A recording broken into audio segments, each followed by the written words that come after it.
in this Lent of COVID-19.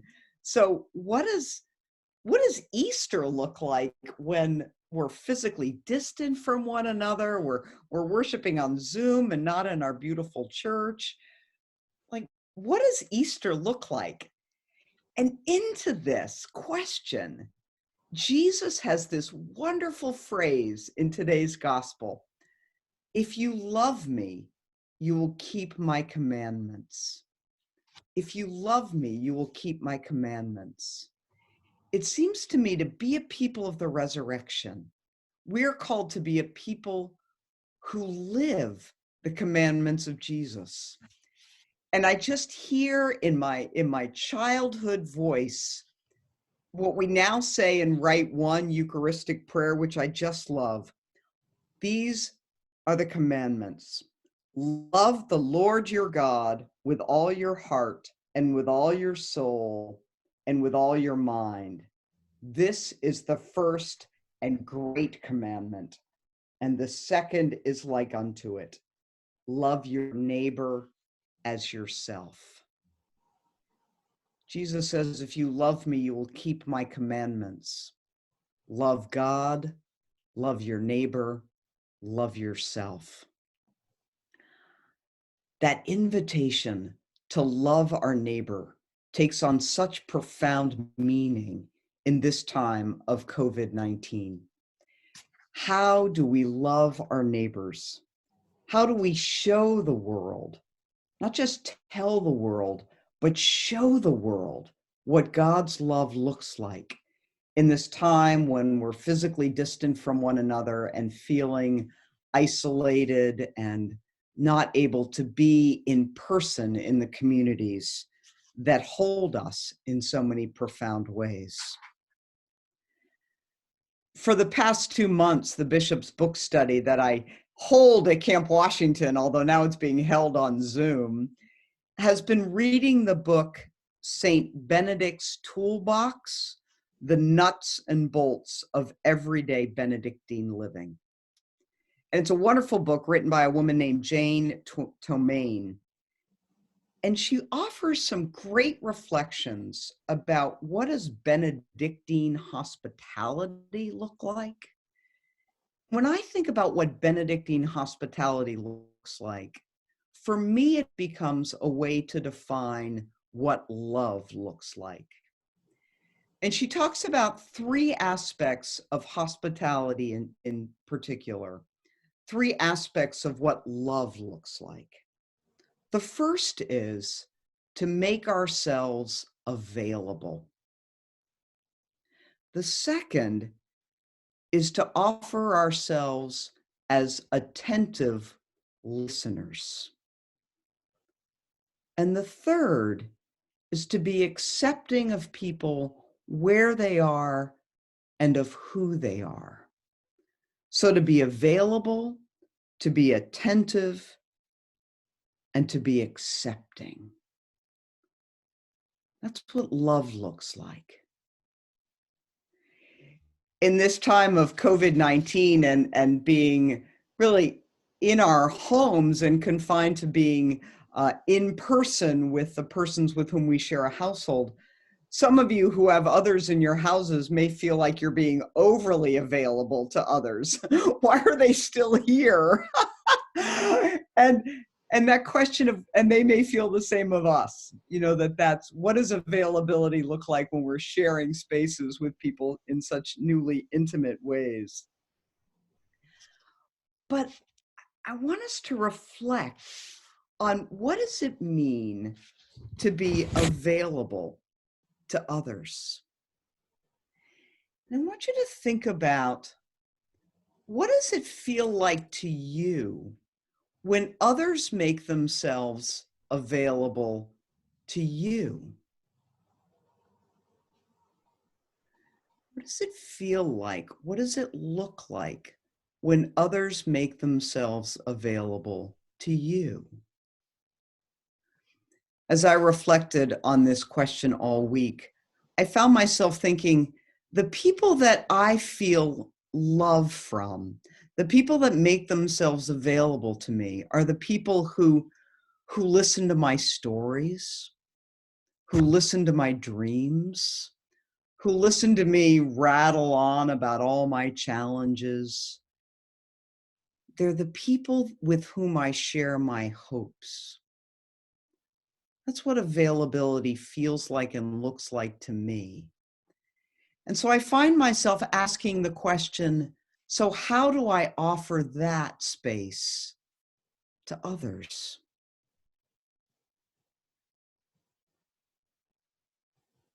I think that's a glimmer, a first look at what being available means.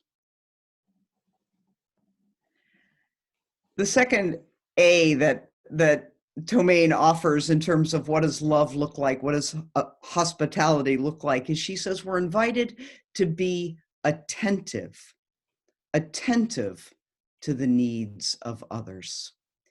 And one of the things she articulates so well in her book is she says, when we say the baptismal covenant, it doesn't say that we're going to see Christ in other people.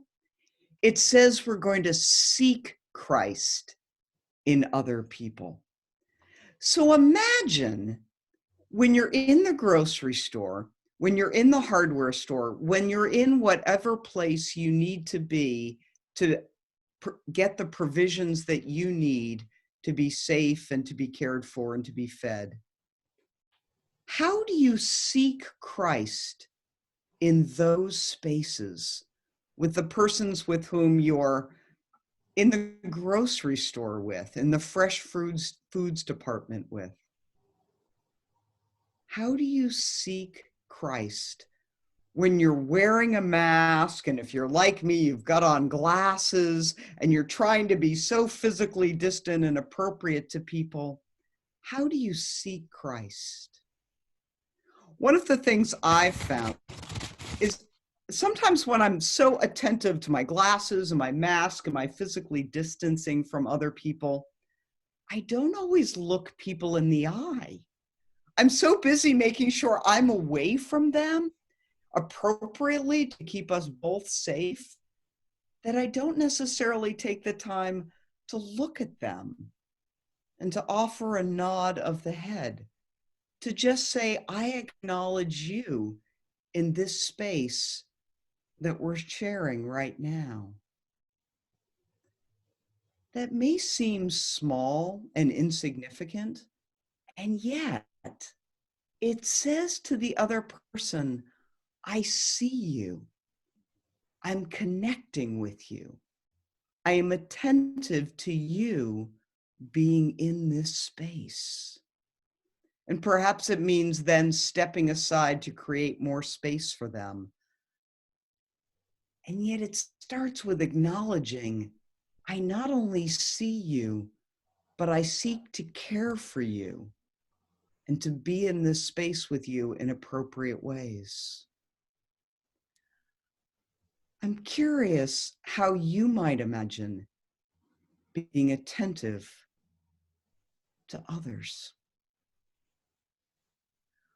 One of the things that Jane Tomaine reminds us in her book is that we're not only called at this time, at all times, to be attentive to our needs and to the needs of our local communities, but we must also be attentive to the voice of justice that Jesus puts in our hearts and calls us to extend to others. Jane Tomaine writes that our hospitality must extend beyond family, beyond neighborhood, beyond church, and beyond our local community. We are to seek Christ in far-reaching places of poverty and loneliness, extending hospitality in concrete ways. Hospitality that says the issues of the poor are our problem, and we must take steps for positive change in the lives of others. Hospitality, love, is a call to action.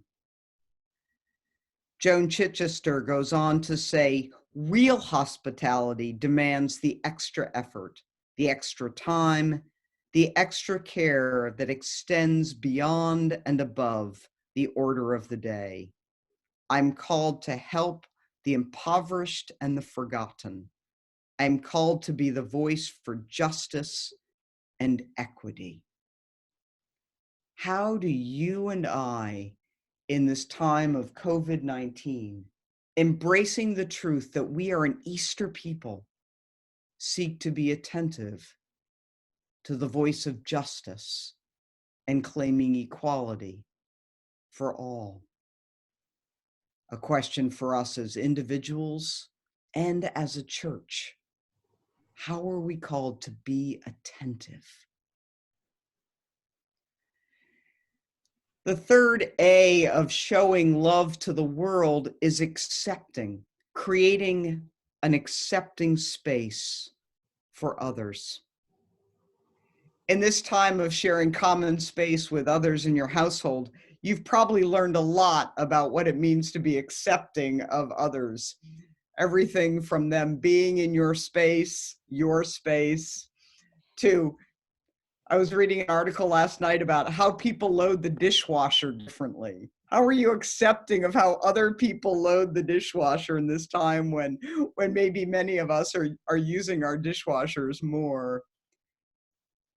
Sharing space has created deeper family ties and has certainly come with its challenges. And we are invited to be mindful of the truth that being accepting of others extends beyond our households, beyond our local communities. It means living a posture that says, I accept you for who you are, and I accept you for where you are in your journey. It's accepting the choices of others. Every person we meet is facing struggles and challenges, and we can never really know what's in their hearts and impacting their lives and their choices. What we can know is that God is calling us to extend our hearts in love to the other. We are called to continue to model what we believe is God's witness to us as love. It's not ours to judge how others are choosing to live in this daily struggle of COVID-19. Ours is to extend availability, attentiveness, and acceptance. There are so many people all over the world who are offering themselves in love to keep all of us safe and for us to have the food and the provisions that we need.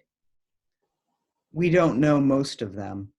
So maybe it's extreme for us to say that we feel the love that they are extending to us.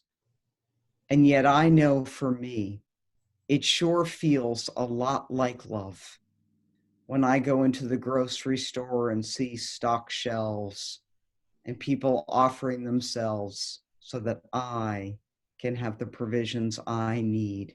That feels a whole lot like love. They may love their jobs. They may view their jobs as a way to provide for their families. And they may be extending themselves in a ministry of love. Regardless of what informs their choices for employment, I know for me, it feels a whole lot like love. And I'm grateful. I'm humbled, and I'm grateful. And so our question for us today, and our question for us every day, is to ask ourselves, how will we show the commandment that Jesus has given to us to love our neighbor? How shall we show that love today? Amen.